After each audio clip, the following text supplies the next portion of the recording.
రెండేళ్ల ప్రతి ప్రభుత్వ ఉద్యోగికి మొదటి తారీఖు నాడు జీతం ఇస్తున్నాం. 5 లక్షల రూపాయల ఆరోగ్యశ్రీని ఆనాడు అరాకొరగా ఇస్తే దాన్ని 10 లక్షల రూపాయలకు పెంచి ఈ రోజు అమలు చేస్తున్నది నిజం కాదా? ఆడబిడ్డలకు ఆర్టీసీలో ఉచిత ప్రయాణం అంటే ఈ రోజు వరకు ఏ ఒక్క ఆడబిడ్డ కూడా అనా పైసా బస్సులో చెల్లించాలి. ఈ 2 సంవత్సరాలల్లా రాష్ట్ర ప్రభుత్వం 9,000 కోట్ల రూపాయల ఆర్టీసీకి చెల్లించి ఈ రోజు లాభాల బాటలో ఆర్టీసీ కార్పొరేషన్ ని కాపాడినము. 10 ఏళ్లు రేషన్ కార్డు ఇవ్వాలి. మేము వచ్చినాక లక్షలాది రేషన్ కార్డులు ఇచ్చి 3,17 లక్షల మందికి ఈ రోజు సన్న బియ్యము 6 కిలోలు ప్రతి వాడికి ఈ రోజు ఆకలి తీరుస్తుంది మా ప్రభుత్వము. 500 రూపాయలకు సిలిండర్ ఇచ్చినము. 25,35,000 మంది రైతులకు 21,000 కోట్ల రూపాయలు 2 లక్షల ప్రకారం రైతు రుణమాఫీ చేసినము. రైతు భరోసా 9 రోజుల్లోనే 9,000 కోట్ల రూపాయలు ఖాతాలేసి రైతులకు ఒక భరోసాగా చివరి గింజ వరకు కొనడమే కాకుండా సన్న ఓట్లకు 500 రూపాయల బోనస్ ఇచ్చి ఈ రోజు ఈయెస్ట్ భారతదేశంలో వరి ఉత్పత్తి చేస్తున్న తెలంగాణ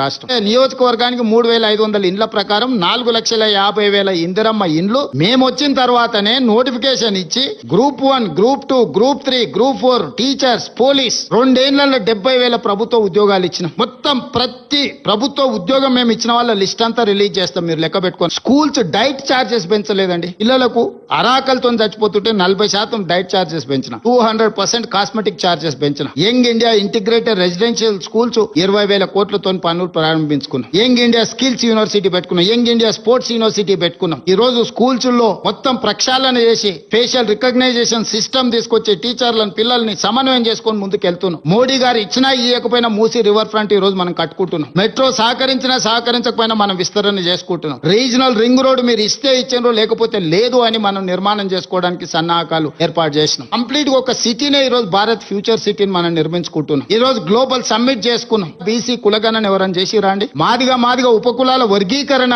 సమస్యకు శాశ్వత పరిష్కారం చూపిస్తే ఈ రోజు బుడగ జంగాల నుంచి అత్యంత వెనుకబడిన మాదిగా ఉపకులాలు ఈ రోజు డాక్టర్లుగా, ఇంజనీర్లుగా, గ్రూప్ 1 ఆఫీసర్లుగా సెలెక్ట్ అయినరు. సంక్షేమంలో మేము ఇచ్చిన ప్రతి మాట నిలబెట్టుకోవడానికి శాయశక్తుల ప్రయత్నం చేస్తున్నాము. తెలంగాణ రాష్ట్రాన్ని ప్రపంచంతోనే పోటీ పడే విధంగా ఈ రోజు అభివృద్ధి పదం వైపు నడిపిస్తున్నాము. 2 సంవత్సరాలనే ఇన్ని చేయగలిగినము.